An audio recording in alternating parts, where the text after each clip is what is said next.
Servus, grüßt euch, hallo und Namaste. Wir schauen uns heute am Wilden Kaiser einmal einen Gorilla im Steh an.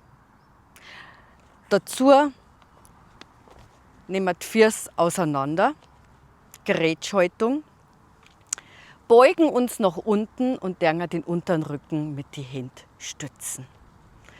Mit geraden Rücken beugen wir uns nach unten, lassen mal alles hängen. Das tut dem Rücken auch so gut, einfach mal alles hängen lassen. Dann nehmen wir die rechte Hand an die rechte Fessel, die linke an die linke Fessel. Nehmen wir den Kopf stark in den Nacken und schauen nach vorne.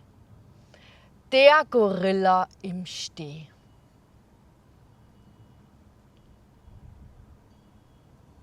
Ganz einfach, aber effektiv für unsere Wirbelsäule, für einen geraden Rücken. Lösen auf und kommen ganz langsam wieder nach oben. So, dann viel Spaß mit dem Gorilla. Servus, pfiat euch, tschüss und Namaste.